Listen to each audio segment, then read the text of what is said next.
আপনার একটা সন্তানকে ইতালি পাঠায় আপনার ভাগ্য খুলে গেছে, আপনার দুইটা সন্তানকে সৌদি আরব পাঠায় আপনার কপাল খুলছে, একটা ব্যবসা, একটা বিল্ডিং, একটা চাকরি আপনার কপাল খুলছে।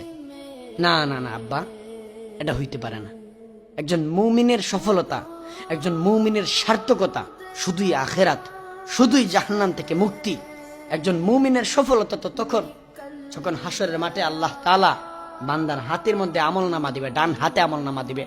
তখন বান্দা হাতের মধ্যে আমলনামা নিয়ে একটা চিৎকার দিয়ে বলবে, এ হাসরবাসী তোমরা দেখো, আমার নাম জান্নাতীদের কাতারের মধ্যে, আমার নাম জান্নাতীদের কাতারের মধ্যে, তোমরা সবাই দেখো।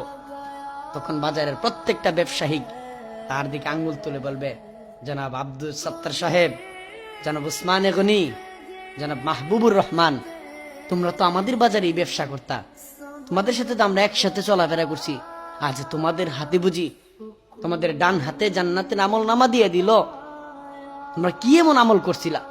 তখন আমার যেন মনে হয় বাজারের প্রত্যেকটা ব্যবসায়ী যারা হালাল পথে চলেছে তারা তাদের দিকে আঙ্গুল তুলে বলবে, আল্লাহি, আল্লাহর কসম, রব্বে কাবার কসম, আমি বিশ্বাস করেছি দিল দিয়া, কলিজা দিয়া, যে আমার একটা রব আছে, এজন্য আমি ব্যবসার পাশাপাশি আমি আল্লাহর সিজদা ভুলি নাই, আমি ব্যবসার পাশাপাশি আমি হারামে লিপ্ত হই নাই, আমি ব্যবসার পাশাপাশি আমি আমার সংসারের হাল ধরেছি। আপনারা কি মনে করেন আমাদের ওরওয়াল বাজার কি হালাল ব্যবসায়িক নাই? অবশ্যই আছে। কয়জন লাগবে আপনার বলেন না, কয়জন দরকার? আপনি পাবেন কেমনে?